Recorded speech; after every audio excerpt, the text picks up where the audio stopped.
Prabhupada ki jai. Jayam Vishnupad Paramahamsa Parivarkacharya Astadata Satasisi Mad Abhay Charanar Vinda Bhakti Vedanta Swami Prabhupada ki jai. Jayam Vishnupad Paramahamsa Parivarkacharya Astadata Satasisi Mad Shila Bhakti Siddhanta Saraswati Goswami Maharaj Prabhupada ki jai. Shri Shri Radha Krishna Gopa Gopinata Shyamakunda Radhakunda Giri Govardhan ki jai. Shri Vrindavan Dham ki jai. Shri Mayapur Dham ki jai. Tulasi Devi Bhakti Devi ki jai. Shri Harinam Sankirtana ki jai. All glories to the assembled devotees. All glories to the assembled devotees. All glories to the assembled devotees. All glories to Sri Guru and Sri Garanga. All glories to Srila Prabhupada. Namo Om Vishnu Padaya Krishna Prasaya Bhutale Srimati Bhaktivedanta Swaminiti Namani Namaste Saraswati Devi Gauravani Bhutale. So I like to start with the invocation. I know Archita does this every time, and it has piqued my interest as well. Shrinvatam Swagata Krishna Punya Shravana Kirtana Hridyanta Stohya Badrani Vidhunoti Suhritsatam Nasta Prayeshu Abhadreshu Nicham Bhagavata Sevaya Bhagavati Uttama Shloke Bhaktir Bhavati Naistiki. By regular attendance in classes on the Bhagavatam and by rendering of service to the pure devotee, all that is troublesome to the heart is almost completely destroyed, and loving service unto the personality of Godhead, who is praised with transcendental songs, is established as an irrevocable fact. That's such a nice, that's the essence of our teachings. So we are reading from Srimad Bhagavatam, Canto 10, Chapter 8, Text 42. Om Namo Bhagavate Vasudevaya. Om Namo Bhagavate Vasudevaya. Om Namo Bhagavate Vasudevaya. Namo Bhagavate Vasudevaya. Om Namo Bhagavate Vasudevaya.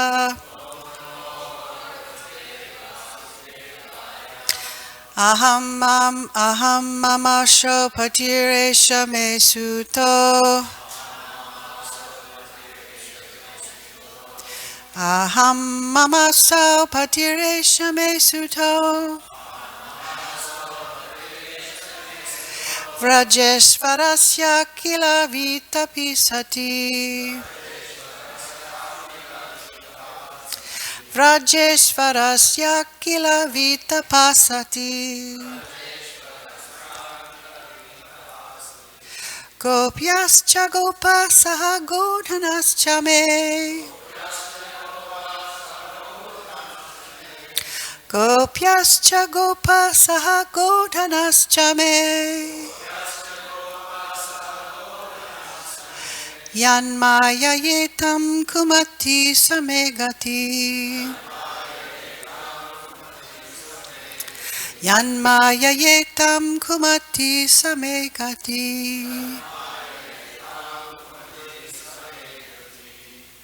Gentlemen.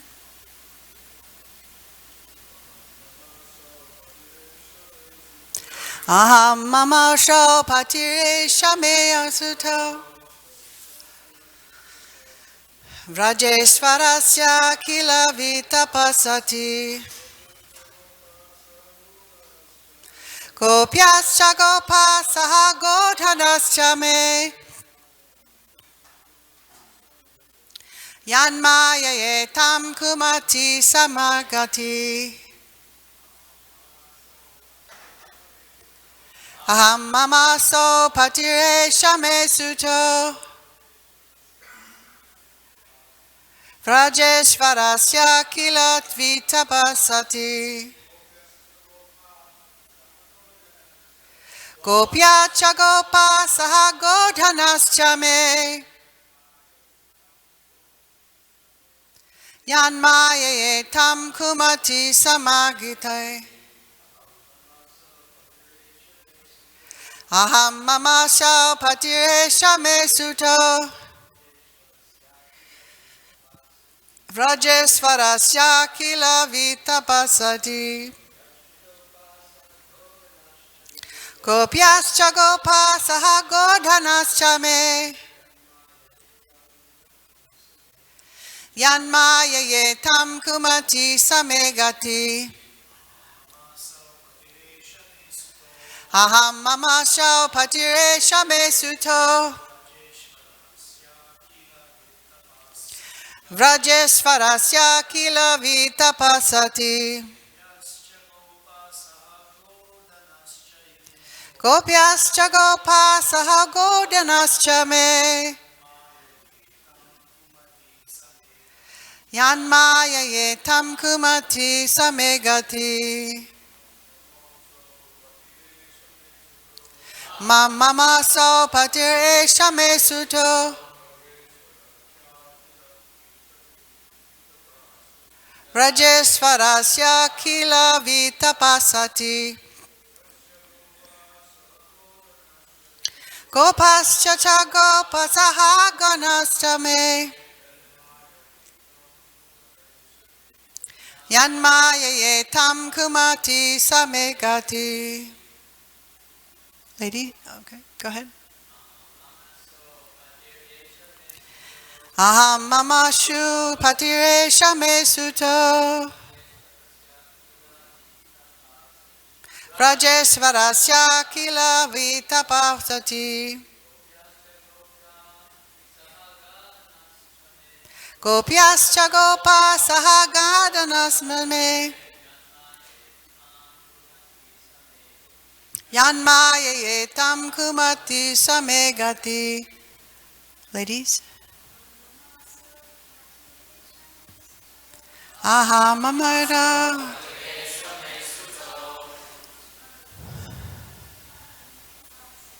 Rajesvarasya kila vita pasati.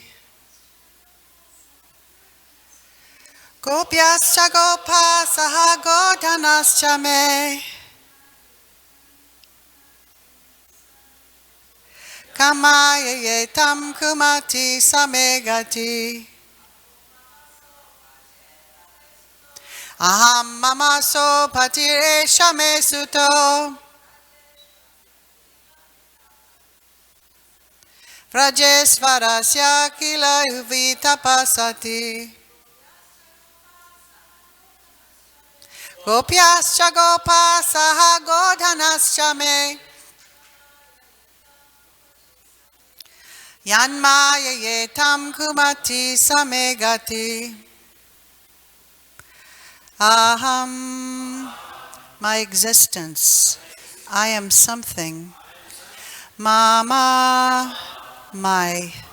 Asao, Nanda Maharaj. Pati, husband. Eshaha, this Krishna.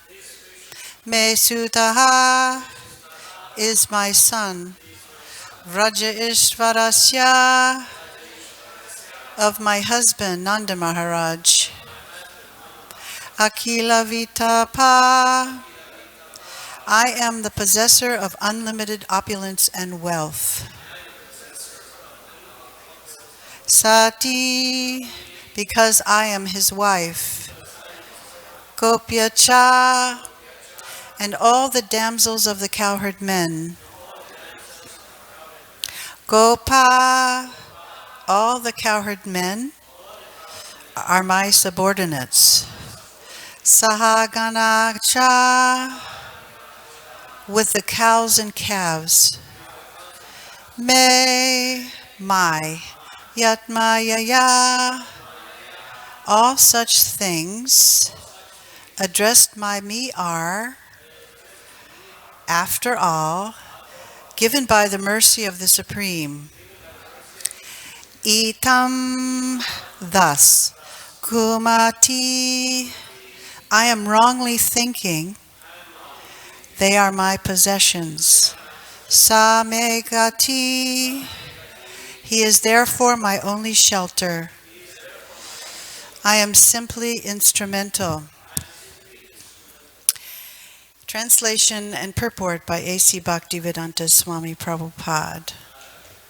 It is by the influence of the Supreme Lord's Maya that I am wrongly thinking that Nanda Maharaj is my husband, that Krishna is my son, and that because I am the queen of Nanda Maharaj, all the wealth of cows and calves are my possessions, and all the cowherd men and their wives are my subjects.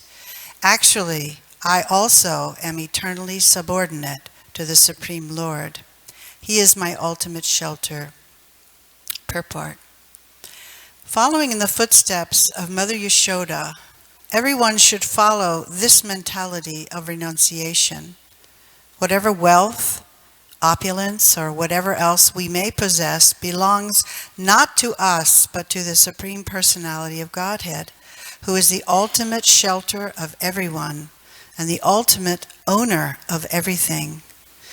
As stated by the Lord himself in Bhagavad Gita, chapter 5, text 29, Bhoktaram yajatapasam sarvaloka maheshwaram suhridam sarvabhutanam gyatva mam shantim richati. The sages, knowing me as the ultimate purpose of all sacrifices and austerities, the Supreme Lord of all planets and demigods, and the benefactor and well-wisher of all living entities, attain peace from the pangs of material miseries. We should not be proud of our possessions. As expressed by Mother Yashoda herein, I am not the owner of possessions, the opulent wife of Nanda Maharaj, the estate, the possessions, the cows and calves, and the subjects like the gopis and cowherd men are all given to me. One should give up thinking of my possessions, my son and my husband. Janasya moho yam aham mameti. Nothing belongs to anyone but the Supreme Lord. Only because of illusion do we wrongly think I am existing or everything belongs to me. Thus Mother Yashoda completely surrendered unto the Supreme Lord. For the moment she was rather disappointed, thinking, my endeavors to protect my son by charity and other auspicious activities are useless. The Supreme Lord has given me many things, but unless he takes charge of everything, there is no assurance of protection. I must therefore ultimately seek shelter of the Supreme Personality of Godhead. As stated by Prahlad Maharaj in Srimad Bhagavatam 7.9.19, Balasya neha saranam pitarao nishingha. A father and mother cannot ultimately take care of their children. Atto griha kshetra sutapta vitaer janasya moho yamaham mameti. Bhagavatam 5.5.8. One's land, home, wealth, and all of one's possessions belong to the Supreme Personality of Godhead, although we wrongly think, I am this, and these things are mine. Bhagavatam ki jai. So for those of you who haven't been following along, I don't know how many of you know, we've been working on this story for a few verses, but just a little background. Krishna and the cowherd boys, they were playing with each other, and they were always trying to get Krishna in trouble. I have the good fortune of having a 2-year-old that I watch often, the English version of Little Krishna. So you get to see in an hour and a half all the Krishna book played out. It's done by devotees, so it's a very bona fide version. So I know this story very well. So throughout the whole Krishna book, Krishna's friends are trying to get him in trouble. It's a way of playing. And so they went to Mother Yashoda and they complained to her that he was eating dirt. They were hoping that she would be angry because apparently Mother Yashoda was amazingly attractive when she became angry. And they were hoping that she would punish him. And naturally, as a mother in the material world would, Mother Yashoda became anxious, wondering, why is Krishna eating dirt? We have so many wonderful foods at home. We have so much milk and yogurt and butter and sweets. Why would he go to eating dirt? So naturally she was anxious. And naturally, as an ordinary child, Krishna also would deny that he was eating dirt. And any one of us who have children know that it's pretty much often the case that children are prone to lying to their parents if they think they're going to get in trouble. So Krishna, true to form, he said, no, I am not eating dirt. And Mother Yashoda said, well, I don't believe you. And so Krishna said, well, if you don't believe me, I will open my mouth. And so when Krishna opened his mouth, inside his mouth was the whole cosmic manifestation. And Mother Yashoda sees this and she becomes completely overwhelmed and perplexed. It's described in the text 37 to 39 that Mother Yashoda saw within Krishna's mouth all moving and non-moving things. She saw the outer space, the mountains, the islands, oceans. She saw the whole Earth's surface. She saw blowing wind and fire and the moon and stars and so many other things. And as she was seeing inside of Krishna's mouth all of this, she wondered whether she could actually believe what she was seeing. Sounds like she was taking an LSD trip or something, you know. I mean, if any of you are from the drug culture will know that those are kind of moving particles that you probably are seeing. And so she became doubtful. You know, am I really seeing what I'm seeing? Is this really what I'm seeing? Am I being tricked by the demigods? Am I hallucinating? What is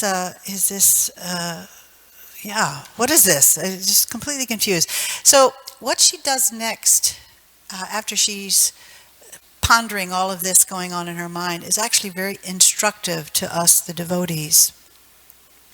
She starts to realize that whatever she was seeing in Krishna's mouth was way beyond her ability to understand with her tiny brain.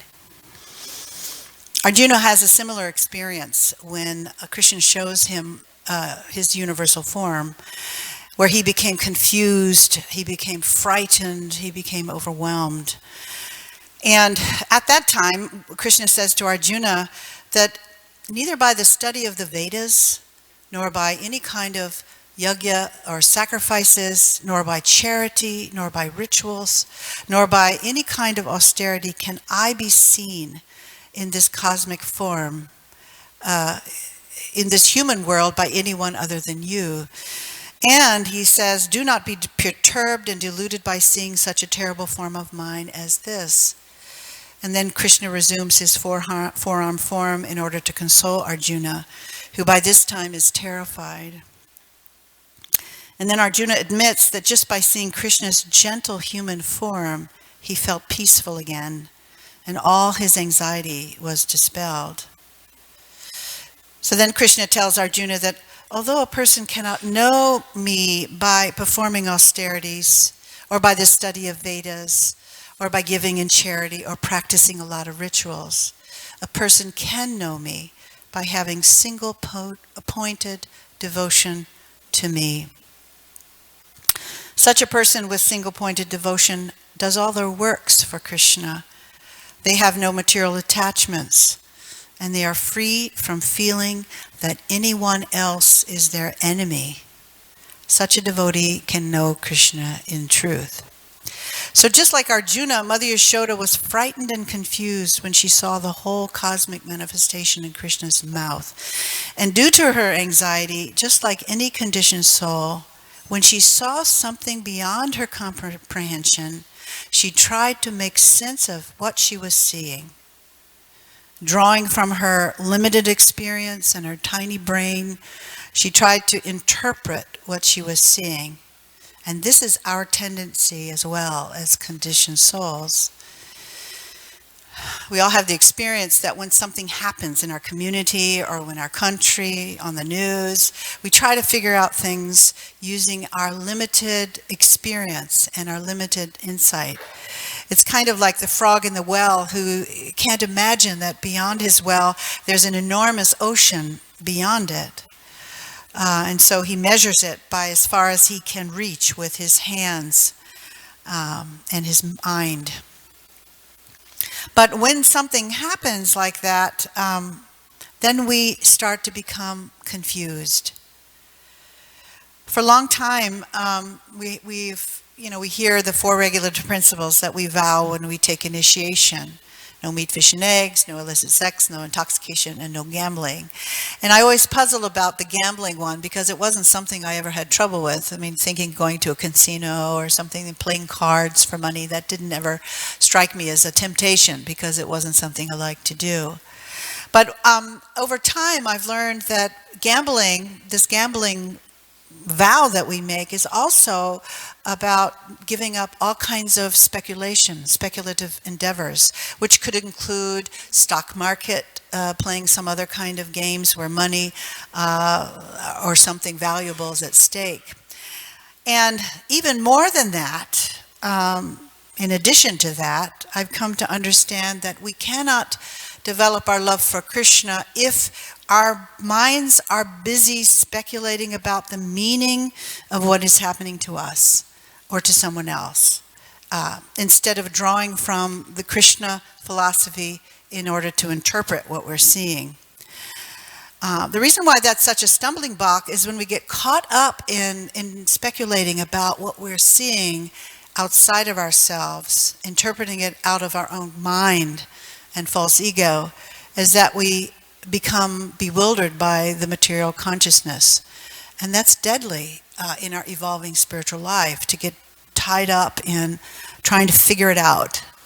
To think that we can know what is really going on in the world at any given moment is a kind of envy of Krishna, who is actually the only one who knows what's really going on here.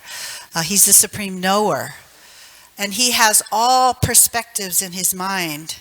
Just like a person who is at the top of a corporation, he can see, he knows what's going on in every part of his business. And the people who are perhaps in one department or another, they can't understand what is really going on overall. So he might make a sudden change in policy and people are grumbling, why is he doing this, and making up all kinds of interpretations. And he may have in his mind the best interests of all people, when everybody else is feeling grumpy about it. So actually, when we forget that Krishna is the supreme doer, or the supreme controller, or the supreme knower, then we just become deluded by the material nature. We're seeing with what we call material intelligence versus spiritual intelligence.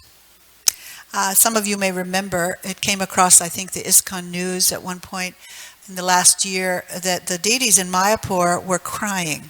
Did anybody remember that article? And apparently in the hot and the cold, there was two interpretations. You had those devotees who really understood. There were actually water, you could see. They showed a movie of it dripping down. I don't know if it was Madhava or Radharani's eyes, or Lordji, I don't know which deity it was. Gornitai, anyway, but you could see the devotee, the deity had perspiration, and there were tears coming down, and it was just going on. And the skeptics were saying, "Oh my goodness, this is just we can explain this by some physical thing. It's hot, the brass is cold, and so we shouldn't make it a mystical thing." And then you had other devotees who said, "No, this is Krishna appearing to us. There's something Krishna's trying to communicate to us." And so Jananivas, who's been a pujari there for ever and ever and ever since the deities were installed, he was approached, "How do you see it?" And he said, "Well, you can see it any way you like, but the tendency of a skeptic is that they will always have doubt. They will not see how Krishna's hand is moving through the material energy." And so he kind of silenced the argument that way, and nobody wanted to be a skeptic. So they were able to try to see, well, maybe this is Krishna also communicating with us. There's another story Prabhupada talks about, and I'm not sure I'll get it straight, but if you know the story, you can help me out, of the cobbler and the Brahmin. And I don't know why they were asked to do the interview. Was it Narada Muni? And Brahma told him to go and to see who had the faith, who was the real faith, who would come back to me sooner. And he went to the Brahmin and said, he said, go to tell them that I saw Krishna and he was threading an elephant through the eye of a needle. And the Brahmin said, oh, that can't be possible. Something like that. He was a skeptic. And he went to the cobbler and he told him that. And he said, oh, my Lord, he's so wonderful. He can do anything. And that's the mind of a devotee, is he doesn't try to doubt what he sees. He may not understand it from a material platform, but he has faith that somehow not a blade of grass moves without Krishna's sanction. So let me try and see how Krishna's hand is moving in that thing. So this fourth regulative principle, no gambling, includes no mental speculation. It is a very important principle we have to give up if we're going to develop our unalloyed love for Krishna. And this means we have to simply accept that only Krishna knows the truth of a situation. And that means we have to be humble, because only Krishna knows what's going on in everyone's heart at any one time. We have to become simple, like Mother Yashoda, who acknowledged that I have no idea what I'm seeing inside my son Krishna's mouth. So let me surrender my heart and mind to Krishna and wait for him to reveal it to me. This is a descending process. It's not an ascending process. So you have to surrender, and then Krishna will share you. It may not happen immediately that you get some realization of what this was about, but in due course of time, according to your attitude and level of surrender, Krishna will reveal it. So Mother Yashoda didn't waste time concocting all kinds of arguments and interpretations. She just accepted, this is way beyond my ability to understand.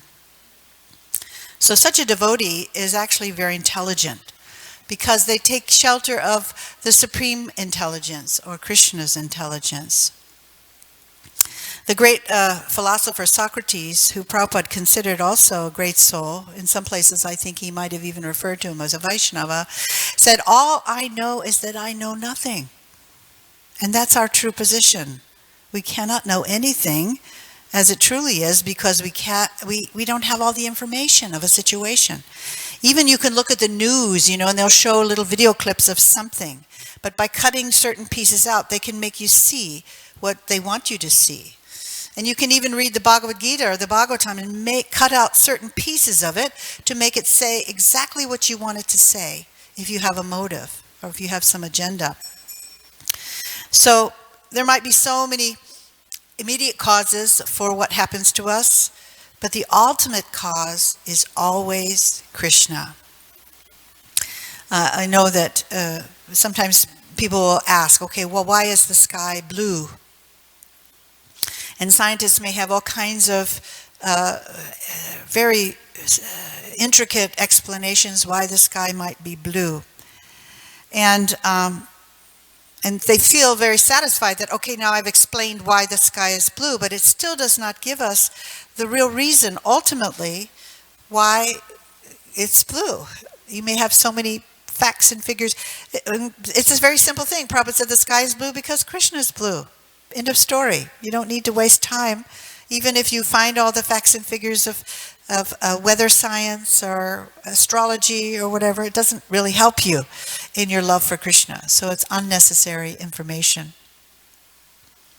So we will often get focused on the immediate causes of what's going on in our life, and then we think we know the truth because we have some speculated interpretation of it. And then we will we'll find ways to blame someone else for what's going on, when in fact we are the cause of our own suffering. Prabhupada always said, don't blame the deliverer of your karmic reaction. When we're suffering, we can only blame ourselves. Somehow or other, we've invited it. A sincere devotee will always ask at that moment when they're suffering, what did I do to invite that suffering? Was there anything that I might have knowingly or unknowingly done? Did I disrespect the devotees? Was I disrespectful to the deities? Was I disrespectful to prasadam? Was I chanting without offense? Am I reading and hearing Srila Prabhupada's books enough? And do I do what they say? Krishna says, not a blade of grass moves without the sanction. So whatever is happening to us, we have to understand Krishna has allowed it. So there must be something we have to learn from that. If it's nothing else but just to take greater shelter of Krishna. I always think, well, when you're happy, you might as well celebrate by worshiping Krishna. And when you're unhappy, then that's another reason to worship Krishna. So in all cases, worshiping Krishna, taking shelter of Krishna is always the path. So in this moment, Mother Yashoda, she starts to question who she really is. She's realizing that up until this moment, she has been an illusion, thinking that she is her material body and that everything connected to her body are her possessions. She's realizing that she's confused to think that Nanda Maharaj is her husband, and that she's confused to think that Krishna is her son, who she doesn't also realize is the Supreme Personality of Godhead. And she realizes that she's confused thinking that she's the queen of Vrindavan, and that all the wealth of the cows and the cowherd men and their wives are her subjects. She's just really confused. And this seeing the cosmos in Krishna's mouth wakes her up to the reality that her true self is not identified with anything connected to her body. Not her husband, not her children, not her community, social relationships, her wealth. It has nothing to do with who she really is as a spiritual being. And after realizing this, Mother Yashoda, she begins in her mind to renounce all her worldly possessions. And she starts to embrace herself as an eternal spiritual being who is made of pure bliss and knowledge. Prabhupada explains here in the purport that Mother Yashoda is a role model for all of us to follow as a pure devotee of Krishna. And he explains that like her, we should give up thinking that anything in our possession actually belongs to us. Not our homes, not our children, not our husbands, our wives, our money, our intelligence, our time, not even our bodies. Everything actually belongs to Krishna. So it's very interesting that Prabhupada explains here that Mother Yashoda momentarily, just for a moment, she felt disappointed to realize that all her endeavors to protect her son by giving in charity, by performing sacrifices, are useless. That she's working really hard, making all these arrangements to try and protect her son, and it's just not possible. And that's how we feel too, when we realize we've tried to make a secure place for ourselves, or we've tried to make a secure arrangement for our families, and something comes along and completely shakes that up. And then we realize, I'm not the controller, and there's just no way I can guarantee security for my family. The good news is that Yashoda realized, after she realized I couldn't protect Krishna, that the only way I can actually protect my family and my husband and my son is to place them in Krishna's shelter, and for herself to take full shelter of Krishna. So each family member is entrusted in Krishna's care, knowing that in some ways we can't really help each other. I heard this on a tape 2 days ago. Prabhupada was saying how, we can't help others. This is such a new concept for the philanthropic notion today, that we should be busy helping people materially. You can't help people. It's such a disappointment, because it would be so easy if we could just make people do the right thing for themselves. But you can't do that, because in order for it to be sustainable, a person has to choose that for themselves, and not just once, but they have to choose it again, get up again and again every day and choose it again and again. And you can't do that for someone else. So in this moment, Yashoda realized that I can't do that protecting only if I entrust my family in Krishna's protective care. And trust that Krishna is going to care for them, even in death. It may be that your family member might die, and you have tried to protect them. But Krishna is protecting beyond this body and delivering us even beyond this body. So do not fear. So, just like Mother Yashoda, each of us has to trust if we surrender to Krishna in all circumstances, He's going to protect us. Despite what our false ego tells us, despite what our mind is telling us, despite what our mundane intelligence is telling us. Our mind actually is the enemy of our soul because it tends to tell us all kinds of things not to surrender. And it's a good practice in spiritual life to learn to ignore the mind and only listen to Krishna's intelligence that's coming directly from the mouth of the pure devotee in Srila Prabhupada's books and his lectures. For many of us who have taken shelter of a spiritual master, this was a great leap of faith to join the movement and to take initiation, possibly moving into the temple, giving up everything, our jobs, our schooling. And those people who are our family members looking at us thought we were crazy, and they were worried about us, horrified that, oh gosh, you're not going to have education, so you won't have a secure job. Oh gosh, you're giving up all your material comforts. Oh, how will you live? And oh, you might do that for a couple of years. It's just a phase you're going through, and later in life you're going to regret that you took a risk with Krishna.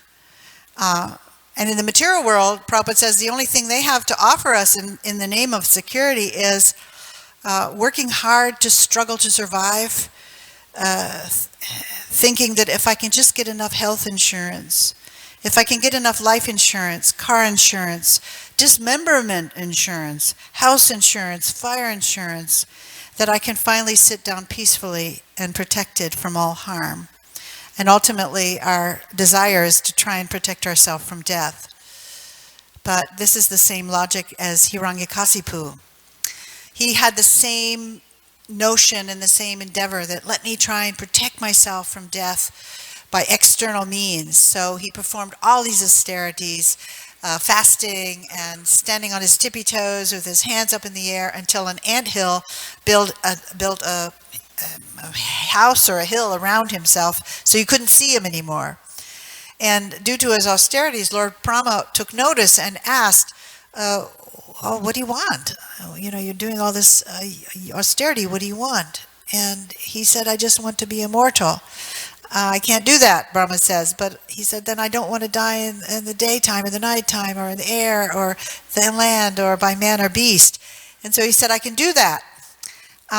But then Krishna tricked him and appeared out of a pillar in the form of Nrsingadev, who wasn't a man and who wasn't a beast, and put him on his lap and bifurcated his belly with his nails, which wasn't a weapon, which wasn't, weapon or whatever it is, the other one. What? Okay, living or dead. And he came at the twilight, so it wasn't daytime or nighttime. And so in this way, you died in the end. He died in the end. So there's no way, Mare Krishna Rakeke, Rake Krishna Marike. If Krishna wants to kill you, no one can save you. And if Krishna wants to save you, no one can kill you. So it really, ultimately, always rests in Krishna's hands. So when we find ourselves thinking like a materialist, our minds present so many arguments that it's simply propaganda intended to defend ourselves from the results of our own bad behavior and activities. Krishna, he knows everything that's going on in our minds. He knows our intentions. He knows what we're thinking, whether it's a materialistic view or a spiritual view. And we will reap the results of our own attitudes and materialistic behavior, rest assured. And what we see out in the external world that looks like, fighting and bickering and all, these are all people bumping up against other people, experiencing the results of their actions and their attitudes. And there's no way that you can get in that and interfere with it. It's just happening. And it's also happening with you because we are all conditioned souls. Sometimes people wonder why we practice Krishna consciousness in a community. Why we don't simply practice alone and with a few like-minded people. It certainly seems like it would be more easy. We all probably, if we had a choice of who we were living with, we might not choose each other if we had a free choice. We're sort of, this is who we are. They're family. You don't get to choose your family members. But the reason why we do this in community, why we practice Krishna consciousness in community, is because it's practical. This is a preaching and educational mission. Serving the Sankirtan mission together, it saves time. It saves money. It saves energy. Just imagine each of us now having to doing the whole morning program alone in our house, and how much waste of energy that would be when we can do that together. Just think of yourself trying to go out on every corner, each one of us doing Harinam by ourselves. Who would care about it? No one would listen. No one would notice us. Or trying to do in, Sankirtan completely separated from the community. It also, being in community also gives us an opportunity to use all our talents in Krishna's service. Whatever you like to do, you can offer it to Krishna. Rukmini Dwarkanath are very, very merciful. If you like to make garlands, make garlands. If you like to sew dresses, if you like to bring rice and milk, there's so many things. If you like to sing, if you like to do drama, there's just so many ways you can use your talents. So it's an opportunity where we can share our talents in the glorification of Krishna, but that other people can also benefit from them. And finally, one of the internal reasons why we are doing this in community is that we actually need each other to learn about our blind spots in our consciousness that we would never see if we were always practicing by ourselves. That means we are, each of us, a mirror for one another. In the behavioral sciences, there's something known as Johari window. It's a famous concept that talks about the 4 aspects of consciousness. And one aspect is there are some things about us that we know and others know about us, like our name, our hair color, where we live. There's certain things we know about each other. The second quadrant is that there are some things we know about ourselves that no one else may know about us, like that we're allergic to cats, or that we are afraid of heights, or that we were abused by our parents growing up. The third quadrant is there are some things that we know about others that they don't know about themselves, like their tendency to forget to put things away is annoying to everyone around them, or that their voice tone comes across as angry or arrogant, or that they interrupt people all the time, and that's very distancing in relationship. The fourth quadrant is that there are some things we don't know about ourselves, and that no one else knows either about us. And that's the secret spot. That's the unconscious spot that informs much of our behavior, the part of us we don't know and no one else knows either. And that's what we're here in community to discover. Those places in ourselves that we don't know about, so that our consciousness can become free from its conditioning. These are blind spots. So we bump up against each other, we get angry, we get annoyed, and we notice, oh gosh, I'm feeling angry. I'm feeling impatient, I'm envious, I'm judgmental. This is all important information that's revealing that there's something lurking in our blind spot, in our unconscious self, that needs tending. It could be a wound from our childhood. It could be a projection of an authority figure, that we hated, or somebody who did something mean to us that we're projecting on other people. And these are actually weeds. These are nartas.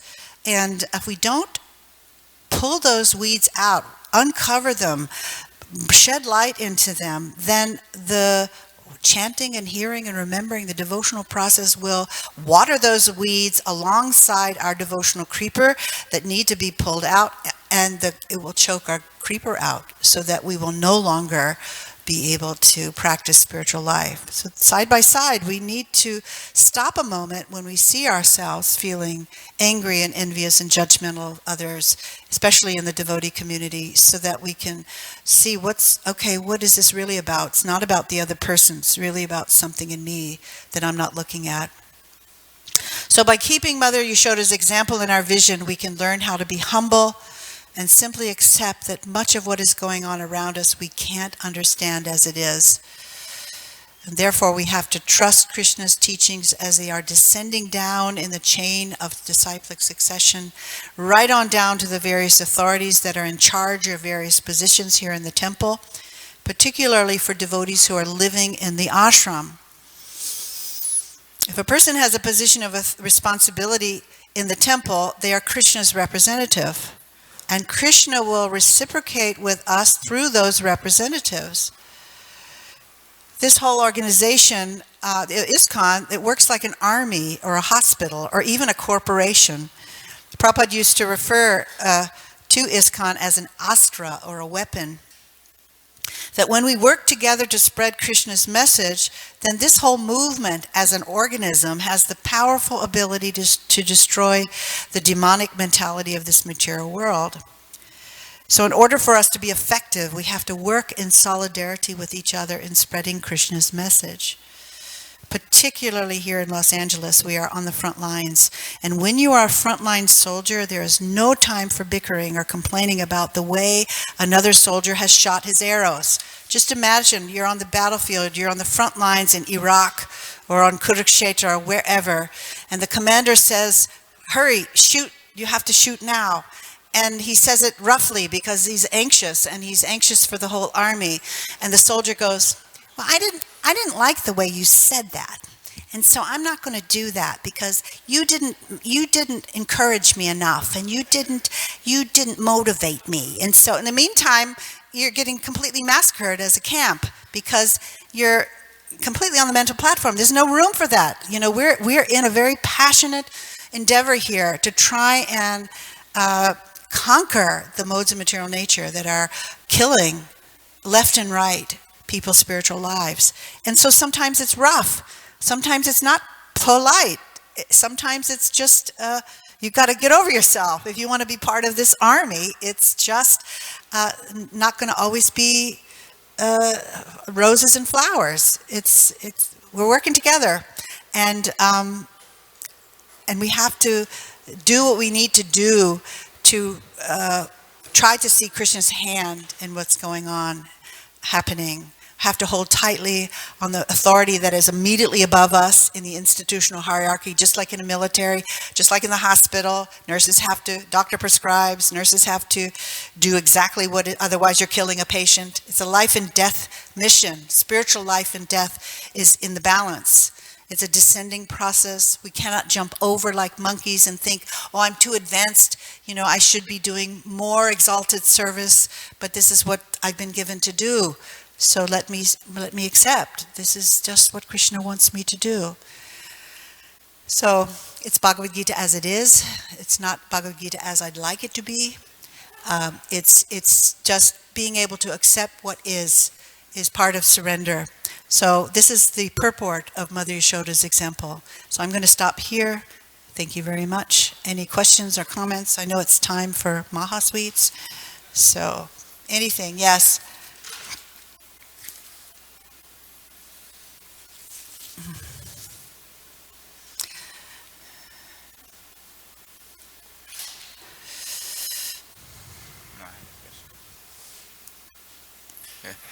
Thank you for the nice class. Oh, thank you. I had one quick comment and a question. My comment was, I like how you were talking about the deities in Mayapur, how they started crying.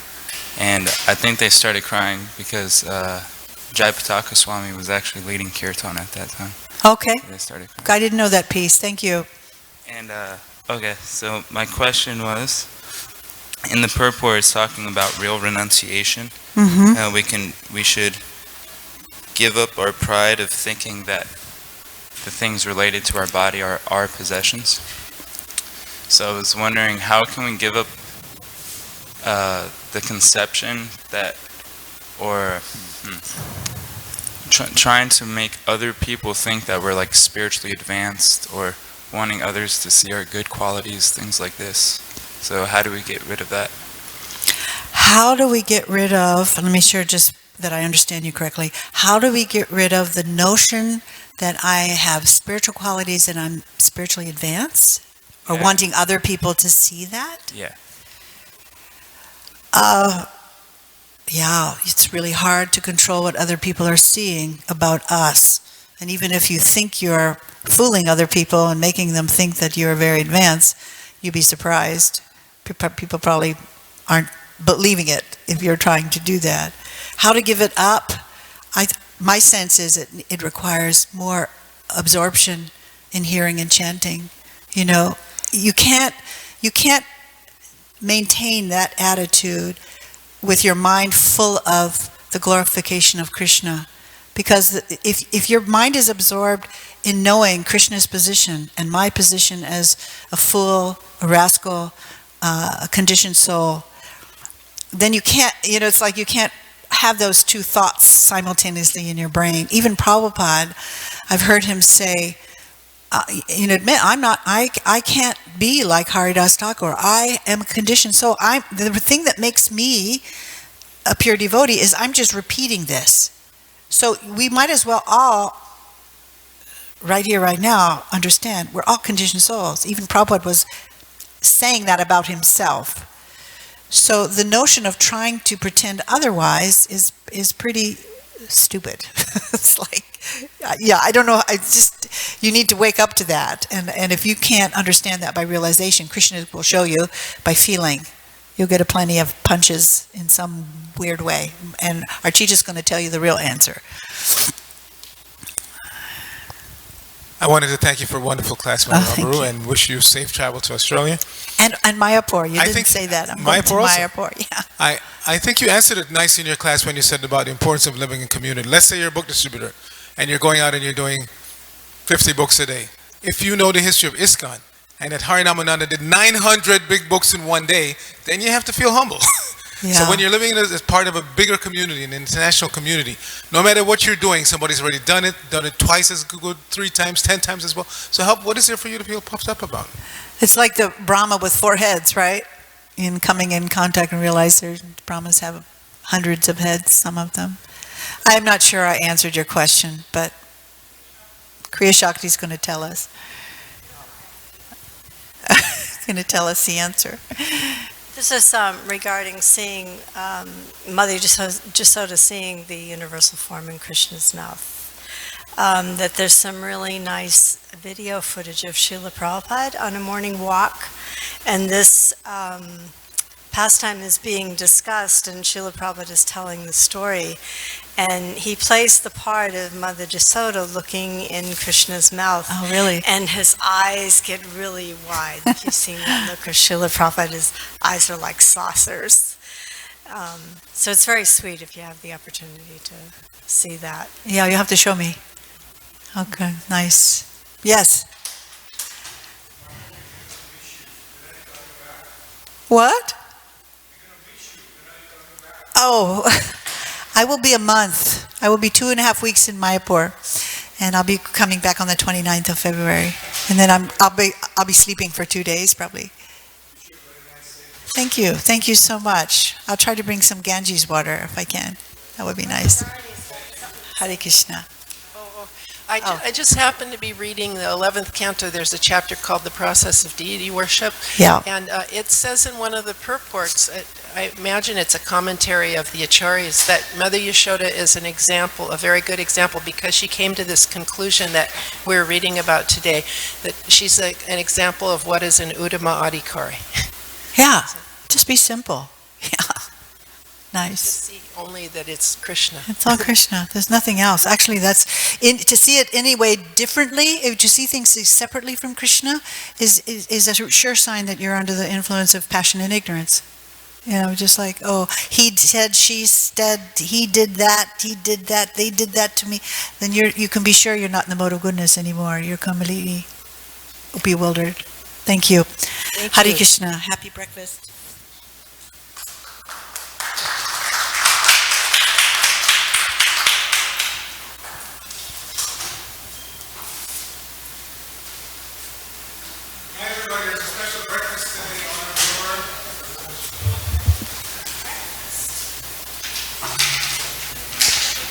Sure.